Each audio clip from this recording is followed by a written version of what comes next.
자, 이 아침에 하나님께 예배 올려드립니다. 언제나 우리에게 좋으신 하나님 찬양합니다.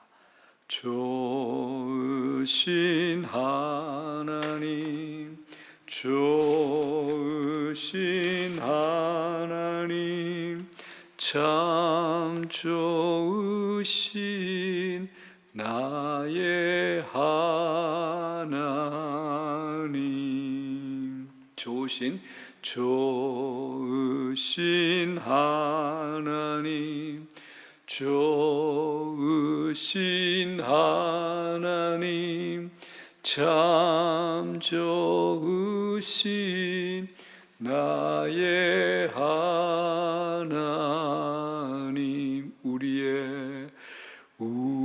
우리의 기도를 응답해 주시는 참 좋으신 나의 하나님.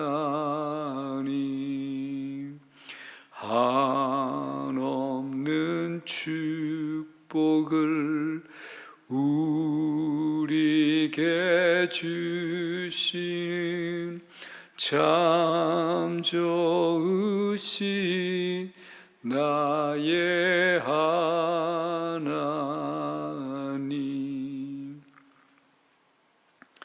하나님 말씀, 오늘은 구약 성경 시편 119편 17절부터 24절까지 세 번째 연 본문을 보겠습니다. 시편 119편 17절부터 24절까지입니다. 제가 받들어 봉독합니다. 주의 종을 후대하여 살게 하소서. 그리하시면 주의 말씀을 지키리이다. 내 눈을 열어서 주의 율법에서 놀라운 것을 보게 하소서. 나는 땅에서 나그네가 되었사오니 주의 계명들을 내게 숨기지 마소서. 주의 규례들을 항상 사모함으로 내 마음이 상하나이다. 교만하여 저주를 받으며 주의 계명들에서 떠나는 자들을 주께서 꾸짖으셨나이다. 내가 주의 교훈들을 지켰사오니 비방과 멸시를 내게서 떠나게 하소서. 고관들도 앉아서 나를 비방하였사오나 주의 종은 주의 율례들을 작은 소리로 엎조렸나이다. 주의 증거들은 나의 즐거움이요 나의 충고자니이다. 아멘. 기도드립니다. 아버지 하나님, 이날도 주의 은혜, 주의 사랑, 감사함을 드립니다. 우리의 눈을 열어주십시오.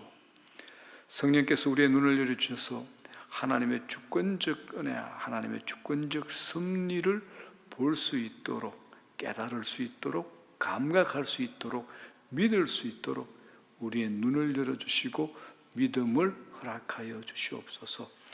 이 하루도 성령 충만하며 성령의 기름 부으심이 있기를 소망합니다. 성령의 백성, 성령의 사람, 성령에 사로잡혀 살아가는 인생 될 수 있도록 성령께서 우리를 이끄시고 주도하여 주시옵소서.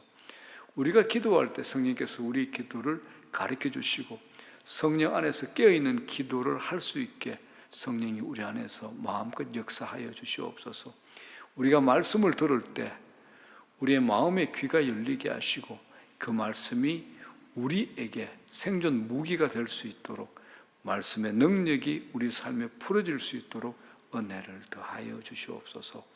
이 하루도 주와 동행하며 주의 임재 가운데 살아가는 하루가 되길 원합니다. 샬롬의 평강을 저희들에게 허락하시옵소서.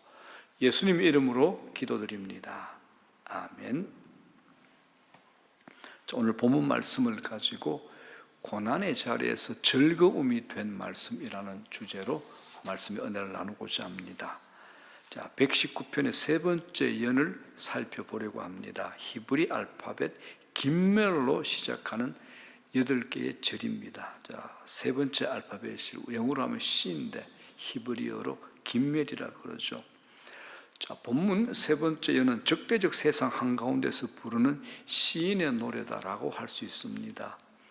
시편에서 표현되는 노래와 기도는 좋은 환경에서만 부르는 것이 아니다라는 사실을 가르쳐 주고 있습니다. 자, 시인이 처해 있는 상황을 암시하거나 보여주는 구절들이 여러 군데가 있습니다. 19절에 나는 땅에서 나그네가 되었습니다. 21절에 교만하여 저주를 받으며 주의 계명들에서 떠나는 자들을, 22절에 내가 주의 교훈들을 지켜 싸우니 비방과 멸시를 내게서 떠나게 하소서. 23절이 고관들도 앉아서 나를 비방했습니다라는 거죠. 이게 무슨 말이냐? 19절에 나는 땅에서 나그네가 되었다. 이건 내가 어리다 이겁니다. 갑이 아니라는 거죠. 나는 어리다. 어리 입장이다. 21절에 교만하여 저주를 받으며 주의 계명들에서 떠나는 자들, 이런 자들에게 둘러싸여 있다라는 거죠. 자, 이런 사람들이 주변에 있다라는 것은 경건한 사람에게 고통스러운 일이 아닐 수 없습니다. 이것뿐만 아닙니다. 22절에 보면 뭐라 그럽니까? 주의 교훈을 따라 살아가는 사람인 것을 보고 주변에서 어떻게 합니까? 근거 없는 비방과 멸시를 하죠. 그리고 23절에 그들 중엔 앉아서 시인을 비방하는 어떤 자들입니까? 고관도 있고 권력자도 있고 거물도 있다라고 얘기를 합니다. 자, 그렇다면 이제 시인이 처해 있는 상황을 상상할 수 있겠습니까? 그런데 성경은 우리에게 이렇게 얘기하고 싶은 겁니다. 성도는 언제나 이런 세상 한가운데를 살아가고 지나가는 사람이다. 성경이 우리에게 이걸 얘기하고 싶은 겁니다. 시편은 우리 인간이 살면서 경험하는 그의 모든 상황들을 묘사하고 있습니다. 그런 상황들 속에서 어떻게 하나님께 기도할 수 있는지를 보여주는 다채로운 기도의 모음집이 시편이죠. 모든 자를 위로하시는 하나님의 능한 위로가 시편입니다. 자, 시인이 3년으로 시작하는 17절 기도의 시작은 이겁니다. 17절 뭐라 그럽니까? 주의 종을 후대하여 살게 하소서. 그리하시면 주의 말씀을 지키리이다. 얼핏 들으면 후대하여 이 단어 때문에 물질적 풍요를 구하는 것처럼 느껴집니다. 여기서 후대하여라는 말은 분명히 풍성, 부요, 풍요를 의미합니다. 그런데 이 기도를 다 읽다 보면 그가 구하는 것은 물질적 풍요가 아니라 영적 풍요라는 것을 알게 됩니다. 살게 하소서라고 기도하는 것은 단순히 잘 살게 해달라는 간구가 아닙니다. 죽을 것 같다고 느끼는 가운데 절박함을 가지고 살려달라고 간구하는 겁니다. 여기에 생존의 문제가 달려있죠. 이 생존의 문제는 하나님의 말씀과 연관이 되어 있다라고 시인이 느낍니다. 이게 중요합니다. 자, 그리하시면 주의 말씀을 지키리다.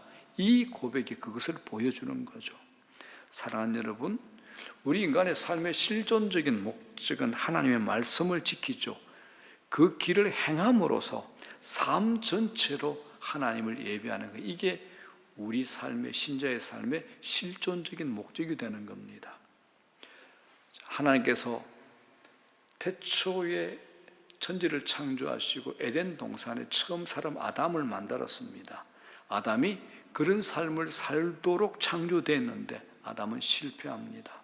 그러나 둘째 아담으로 오신 주님이 광야에서 금식하며 마귀의 시험을 받았을 때 육적 허기를 채우는 것이 아니라 영적 허기를 채우는 문제가 인간의 실존과 생존의 중요한 문제임을 보여주셨죠. 그래서 신명기 8장 3절의 말씀을 주님이 인용하는 것을 마태복음에 이렇게 기록하죠. 사람이 떡으로만 살 것이 아니요 하나님의 입으로부터 나오는 모든 말씀으로 살 것이라. 이 말씀이 바로 구약의 신명기 8장 3절을 인용하여 하신 말씀입니다. 성경은 우리가 육적 필요를 가진 존재임을 부정하지 않습니다. 그래서 주님은 일용할 양식을 구하라라고 주기도문에 가르치시죠. 하지만 인간은 또한 영적 필요를 채워야만 제대로 살아갈 수 있는 존재라는 겁니다. 시편 119편의 시인이 그걸 인정하고 그 영적 풍요를 구합니다. 자, 저는 여기서 이제 우리 모두에게 묻기를 원합니다. 우리가 얼마나 이 영적 풍요를 절박하게 원하십니까? 그리고 하나님께 그것을 절박하게 간구하고 있냐라는 겁니다. 우리가 배고픔을 느끼잖아요.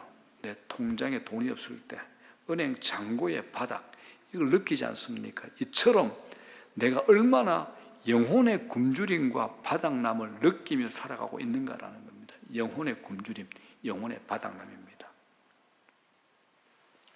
자, 이제 시인이 원하는 하나님께서 자신을 후대하여 살게 하는 방식을 어떻게 기대하고 있는지 18절에서 볼 수 있습니다. 자, 이건 우리 암송하면 좋겠어요. 내 눈을 열어서 주의 율법에서 놀라운 것을 보게 하소서.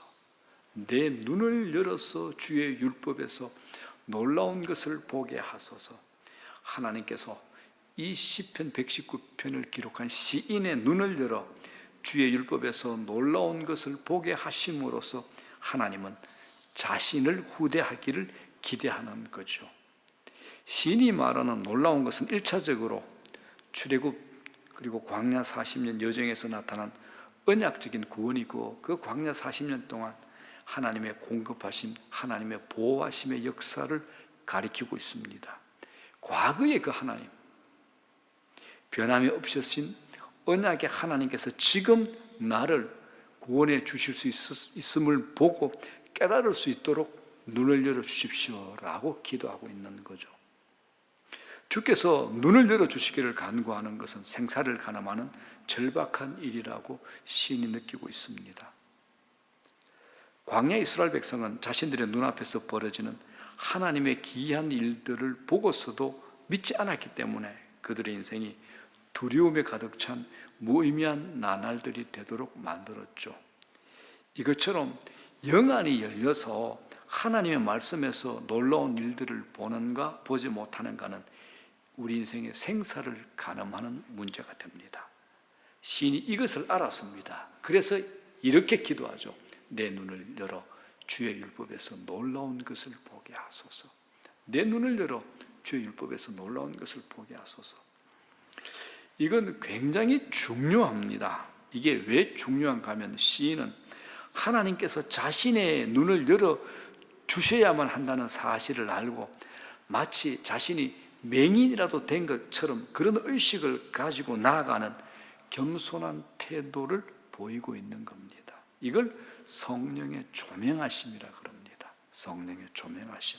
내가 맹인의 의식을 가지고 겸손한 태도를 가지고 하나님께서 내 눈을 열어서 하나님께서 말씀하시는 이 하나님 말씀 안에 기이한 신비한 비밀들을 보게 해달라는 거죠. 이걸 성령의 조명하심이라 그럽니다.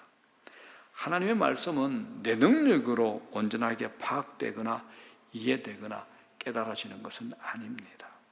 성경을 읽고 듣고 묵상하고 공부하고 나눌 때 이런 마음, 이런 태도가 절대적으로 필요합니다.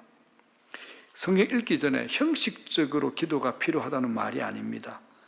오늘 시편의 이 시인이 가진 마음처럼 하나님께서 내 눈을 열어주시지 않으면 나는 이 성경을 읽으면서 아무것도 얻을 수 없음을 고백하지 않을 수 없고, 그래서 놀라운 것들을 보도록 눈을 열어달라고 기도하는 겁니다.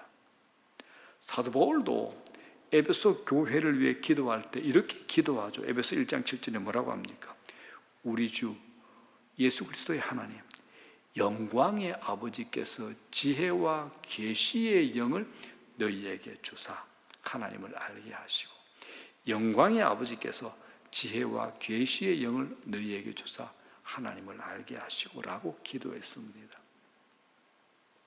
우리도 주님의 약속을 내 것으로 삼아야 한다면 이 중요한 기도를 나의 것으로 삼아 활용해 봅시다. 뭐죠? 내 눈을 열어서 주의 율법에서 놀라운 것을 보게 하소서. 내 눈을 열어 주의 율법에서 놀라운 것을 보게 하소서. 자, 이제 정확하게 하나님께 눈을 열어달라고 기도한 시인의 이유를 조금 볼 수 있습니다. 시인이 살아가는 이 세상은 화려하고 생생한 것들로 시인을 유혹하고 있기 때문입니다. 여러분은 얼마나 공감을 하십니까? 세상의 화려함이 주는 유혹을 이길 힘, 이게 어디서 나올까요? 하나님께서 우리의 눈을 열어주셔서 그 말씀에서 세상과 비교할 수 없는 영광스러움을 볼 수 있어야 이길 수 있는 겁니다. 세상과 비교할 수 없는 하나님의 영광스러움을 볼 수 있을 때 우리는 세상의 비교로부터, 세상의 것으로부터 이길 수가 있다라는 겁니다. 그래서 19절에 이렇게 얘기하죠. 주의 계명들을 내게 숨기지 마소서라고 간구합니다. 하나님께서 눈을 열어주실 뿐만 아니라 말씀을 가리고 있는 베일을 거두어 달라라는 기도입니다. 이 시인의 마음이 얼마나 절박한가를 20절에 이렇게 설명합니다. 주의 규례들을 항상 사모함으로 내 마음이 상하나이다. 시인은 마음이 지치고 쇠잔해질 정도로 영적 흑기와 갈망을 가지고 하나님께 나아가는 것을 내 마음이 상합니다. 내 마음이 상합니다라고 고백을 합니다. 이 정도로 시인은 자기의 영안을 열어달라고 절박하게 자신의 영적 풍요를 구하는 겁니다. 자, 이제 후반절 21절부터 24절은 시인이 이토록 절박하게 자기 눈을 열어 하나님의 율법에서 놀라운 것을 보게 해달라는 그 이유를 말합니다. 적대적인 세상에서 성도가 의지할 조언은 하나님의 말씀밖에 없기 때문이라는 겁니다. 22절 뭐라 그럽니까? 내가 주의 교훈들을 지켜사오니 비방과 멸시를 내게서 떠나게 하소서. 내가 주의 교훈들을 지켜사오니 비방과 멸시를 내게서 떠나게 하소서. 주님의 길을 따르는 주의 백성에게 이런 일이 일어납니다. 부당한 비방과 멸시가 우리를 찾아오죠. 부당한 비방과 멸시를 우리가 겪게 됩니다. 그때 우리가 해야 하는 일은 자기를 증명하는 일이 아니라는 겁니다. 먼저 하나님께 그 일을 가지고 나가셔야 됩니다. 그리고 하나님께서 하나님의 때에 자신을 입증해 주실 것을 믿는 거죠. 이 비방과 멸시 앞에서 시인이 취하는 두 번째 조치는 주의 율례들을, 하나님 말씀을 작은 소리로 읊조리는 겁니다. 23절에 뭐라 그럽니까? 고관들도 앉아서 나를 비방하여 사오나 주의 종은 주의 율례들을 작은 소리로 읊조렸나이다. 참 우리가 생각하고 상상을 해도 참 귀한 모습입니다. 그죠?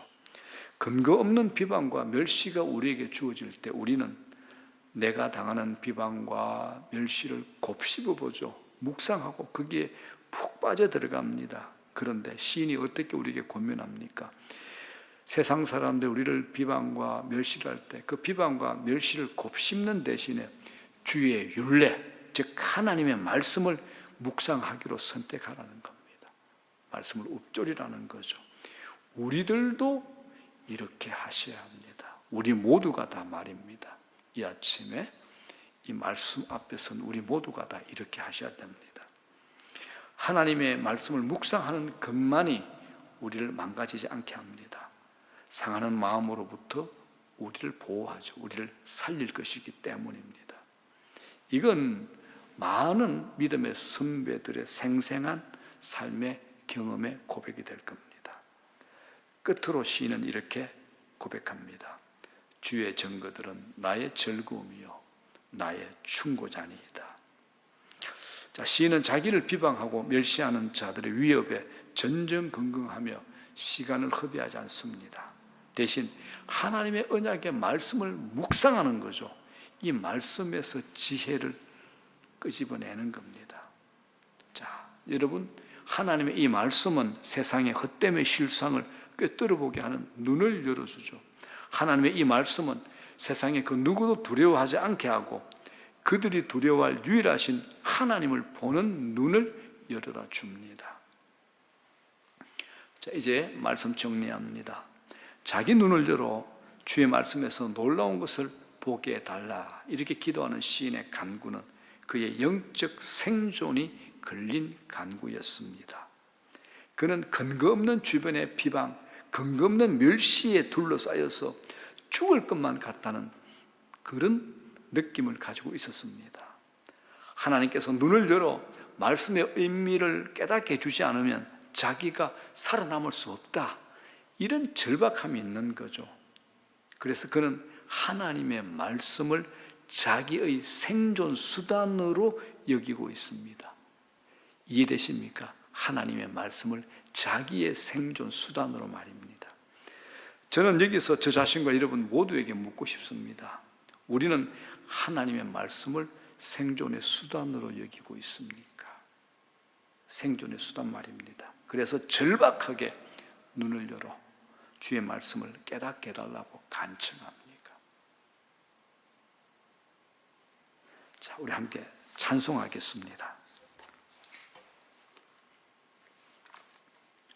주의 약속하신 말씀 위에서 1절, 2절, 4절입니다. 주님 약속하신 말씀 위에서 영원토록 주를 찬송하리라. 소리 높여 주께 영광 돌리며 약속 믿고 굳게 서리라. 굳게 서리, 영원하신 말씀 위에 굳게 서리, 굳게 서리, 그 말씀 위에 굳게 서리라. 주님 약속하신 말씀 위에서 세상 염려 내게 엄습할 때에 용감하게 힘써 싸워 이기며 약속 믿고 굳게 서리라. 굳게 서리, 영원하신 말씀 위에 굳게 서리, 굳게 서리, 그 말씀 위에 굳게 서리라. 4절, 주님 약속하신 말씀 위에서 성령 인도하는 대로 행하며 주님 품에 항상 안식 얻으며 약속 믿고 굳게 서리라. 굳게 서리, 영원하신 말씀 위에 굳게 서리, 굳게 서리, 그 말씀 위에 굳게 서리라. 아멘. 주기도문으로 마칩니다. 하늘에 계신 우리 아버지, 이름이 거룩히 여김을 받으시오며 나라의 마옵시며 뜻이 하늘에서 이루어진 것 같이 땅에서도 이루어지이다. 오늘날 우리에게 일용할 양식을 주시옵고 우리가 우리에게 죄전 자를 사하여 준 것 같이 우리 죄를 사하여 주시옵고 우리를 시험에 들지 말게 하옵시며 다만 악에서 구하시옵소서. 대개 나라와 권세와 영광이 아버지께 영원히 싸움나이다. 아멘. 아멘. 아멘. 오늘도 성령 안에서 깨어있는 기도, 성령의 이끄심이 있는 풍성하고 부요한 기도의 시간, 기도의 자리 되십시오.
주옵소서.